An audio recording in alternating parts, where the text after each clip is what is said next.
Well, listen, we got Coach Barry Hunter in the waiting room. I wanted to preview some of this fight before we get him on, but we're not going to do that. Okay. We're gonna bring him in now. Let's get the expert point. Yes. I'm usually the expert, but we got Coach Barry Hunter here. Hey guys, what's up, y'all? No, What's we up, good. Coach? Good. Everybody's good, huh? You want me to turn that down? Yeah. Yeah. Blessed and black, you know. Less than white, I suppose. No, you can't say that. Okay, fair You enough. can't say that. Coach Barry. Yes, sir. Perfect. Hey, listen, I'm gonna start this bad boy off, create a little narrative, and then I'm gonna let these two kind of take over. When do you remember first seeing Terence Crawford box? The first time I seen that I saw Terence, it wasn't live. I saw him fight against Brenagh Prescott. No. I'm talking about as an I'm talking about I'm going in the all the way amateurs. back. Oh, Yeah. wow. That was some years ago, man. And it's crazy because Terence was one of those guys like the Chalos that, they were good fighters, but, who knew that he would become what he became? Yeah. Even top ranked, to be honest with you, when they first got a glimpse of Terence, they wasn't impressed with him. And Chris Mittendorf, then, who was handling Terence's business at the time, I believe he was in a managerial role, Chris kept taking him to top rank. And once Terence got that break to fight Brenagh Prescott, the rest is history, pretty much. He wasn't putting those fights to so-called win, but he kept turning that apple cart over. And, what can I say? Coach Barry, can you kind of recall when you saw Terence as an amateur, whether he was 9, 10, 15, and kind of recall what you saw out of him as a youngster, which kind of could explain who he is now as a pro? He when I saw him in the amateurs, Terence, we had a kid, just like Terence Crawford. It's almost carbon copy. And that's what caught my eye, because he reminded me of a kid we used to have named Audrey Tyler. God rest his soul, he passed away.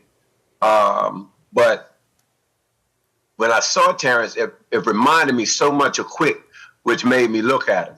And I believe he was, he was in the class with Gary Russell and them. So he was in his, I want to say teens, probably early to mid-teens. And you knew he had some flavor with him, because like I said, Quick was special too. And he reminded me so much of Quick.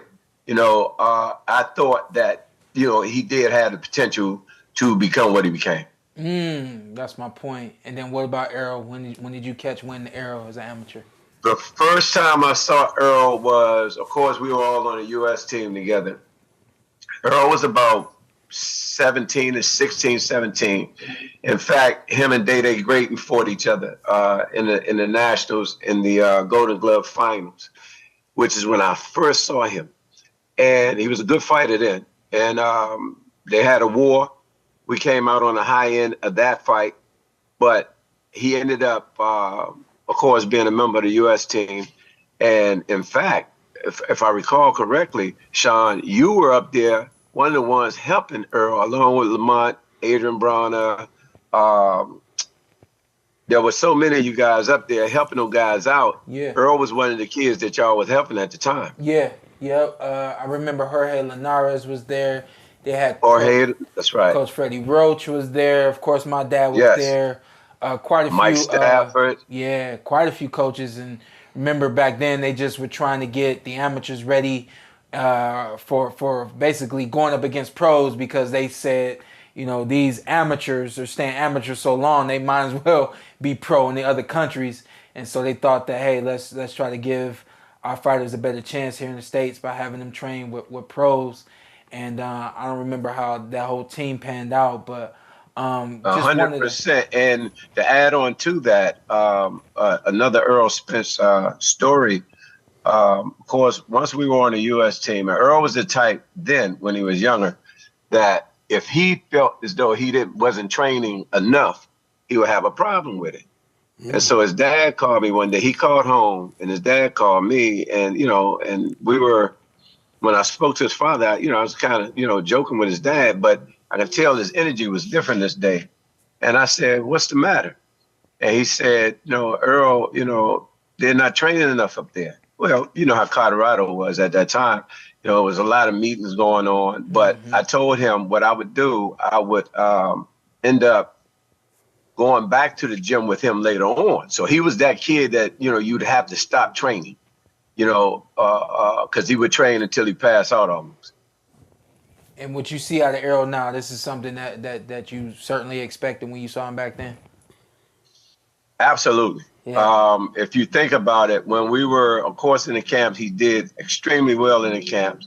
In fact, it was Lamont who said that he was working with Earl. And it was Lamont who said that if he stays in there, he can be world champion. Yeah. And he said it just like that. And so, yes, I've seen Earl in international competition. I've taken him to international competition. And every time, he's always stood up. And I knew he would be something special if, no outside forces got in the way. And Coach Barry, you faced Errol Spence, I think, twice in your career, in his professional career? 2 times. Well, once in the amateurs, okay. Twice in the pros, of course with Shawn, and once with Lamont. What have you noticed that continues getting better by Errol Spence? Well, I would say that his IQ grew. Definitely, of course, from the amateurs and from the fights that he were in. Earl going up against at the time when he fought Lamont, when Lamont first started working with him years ago in the amateurs. Of course, it was a big difference at the time because he's a young guy. He was still just growing, and he got a little frustrated because he couldn't do what he wanted to do at that particular time. But of course, fight after fight, national after national, international competition, and then the pros, and you can see him starting to turn and starting to flip all the way over. I think after maybe his second or third big fights, you start to see him evolve even more. What do you think? As a professional. We always talk about like a boxer. Like as a boxing mind, what is your favorite thing about Errol, and what's your favorite thing about Bud? You just watch and you're like, damn, that makes him special. Well, number one, both of those guys have unbelievable wills to win. They refuse. I mean, you can hurt them, you can drop them, you can daze them, or do whatever. But they are not the type of, checking in is not in their DNA. Neither guy. Earl, if you go back to the fight with Shawn, and I think we all agree on this, Shawn was leading or winning that fight. But not one time in that fight did he yield or even think about yielding in that fight. He kept pressing forward. And it wasn't like Shawn didn't hurt him too. You know what I mean? And he kept pressing forward until he got that one shot off, which I think swayed the judge's mind into that fight. I still had it a draw. But nevertheless, not one time in that fight did he break down. The average fighter that go up against the Shawn Porter has never been a regular fighter, ever. Anybody that deal with a Shawn Porter the way he dealt with Shawn that night, and to be able to keep pressing forward the way he did, that speaks volume about, the character of the fighter. What about the type Bud? of fighter that is. What about Bud? What stands out about him? Bud, the thing that makes Bud special to me is his ability to make adjustments on the fly. Same thing. Go back to the fight with Shawn. Again, Shawn was winning that fight. And he didn't panic. He was kind of confused early on. Shawn kind of had him off balance a little bit early on. But he stayed the course. And then when he was informed that he was losing the fight or he was behind in the fight, flipped the switch. And he turned up from there. So the thing I really love about Bud is his ability to make adjustments on the fly. Against whomever, whatever style, be they bigger, faster, stronger than him, he always find a way to make an adjustment. Coach Barry, as a whole, I know that you're like really looking forward to this fight, looking forward to being out here.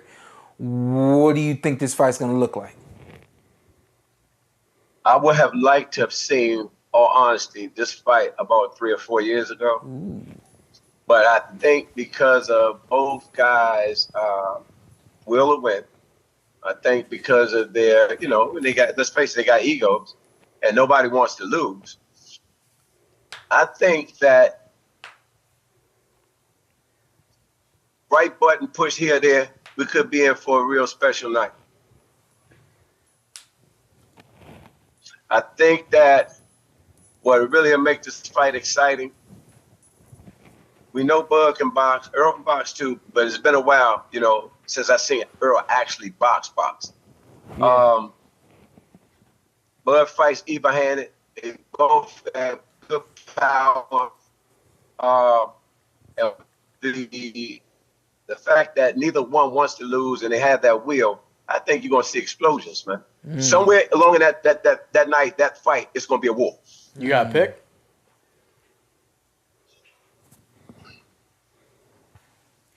Who you pick to win this fight, Coach? He thinking about it. I'm thinking about it. I was like, he's got a thinking face on. Damn, Ant, come on. I thought he paused. That's what I say. I'm gonna put my feelings out. I'm gonna throw that out the door right now because I'm close to Earl, and Terence is a great guy too, and his team. I think that as far as pathways to victory, you have to look at Terence. Because of him being able to switch hit the way he does, he can fight inside, outside. He can box or he can fight. And that's not in no way suggesting that Earl cannot win this fight. I think that Terence, his flaws, sometimes he tend to get a little ballsy, and he'll war with you. You know what I mean? And that definitely a play into Errol Spence's favor, in my opinion. Yeah. So I got it maybe 50-50. Yeah, gotta be 50-50. Y'all heard it there. Yeah. The elite of the elites. Well, the best 50-50. One of the best minds in the game. So get off Coach my Barry, back. Yeah, okay. Coach Barry. Thank you, guys. I look appreciate it. I look forward to seeing you next week, Barry, and this will not be the last time you join the podcast. Appreciate you. Man, thank you guys for having me.